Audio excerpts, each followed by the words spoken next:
Hello, I'm Delusion Dispeller, and this is part 3 of Within the Web of Narcissism. After all, how many people really focus that much on themselves? Do you look at every little way that you turn your head, every little ambiance of the way you stare at somebody, or the way you move your hands in just a certain way, or the way you tip your chin up when you talk, or whatever? Does anybody really look at themselves that much? I mean, to notice it about yourself. Not usually. But the narcissist is very focused and very zeroed in on everything about you, and I mean everything, because their main drive is to get that narcissistic supply source. Okay, you tend to be more focused on what's happening outside of you, noticing, oh, I didn't like the way she said that, or, oh, what a sweet person. You generally don't look at the cute little way you fold your hands or the interesting tone of your voice that you just used, but the narcissist noticed that. In fact, he notices everything, because what he's going to do with this is woo you into his web and then later fault, mock, compare, and dismiss you from his life. In truth, once you have been selected for the narcissist's endeavors, he does all he can to shower you with adulation in many ways. He puts you on a pedestal. He says you're the most attractive thing he ever saw, that he never felt these feelings for anybody but you. Now, usually this happens really quickly into the relationship.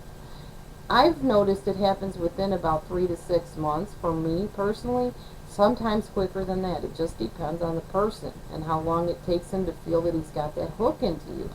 But indeed, they are very good at what they do. So, he will seek out people for prey that he views as successful, attractive, wealthy, creative, and talented, because he can be proud of himself then for having such a good taste and having such high-class individuals in his little fantasy world.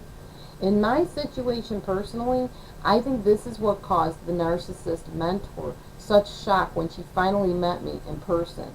The realization finally hit her that I was really just this normal person, and not a grandiose bouffant hairdo, made-up TV evangelist type of person she had pictured me to be.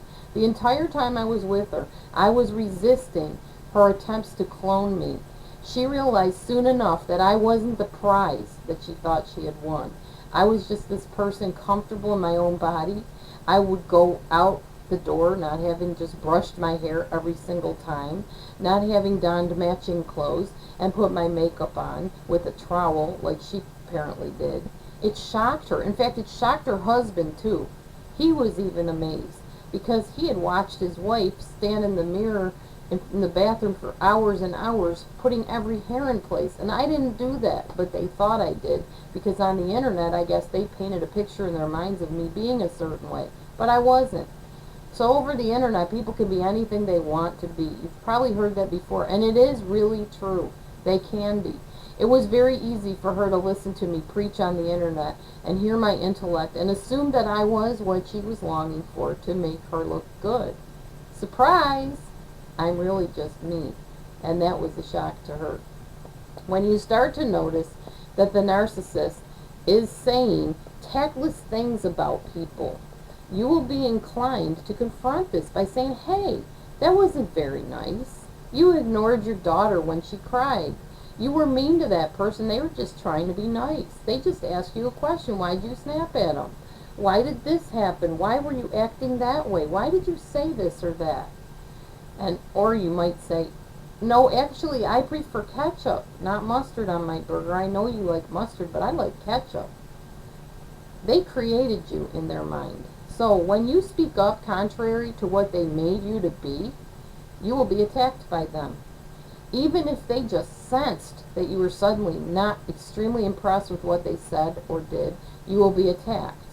I saw this sort of thing in my own situation with the narcissist. I'll tell you that on part 4 of Within the Web of Narcissism.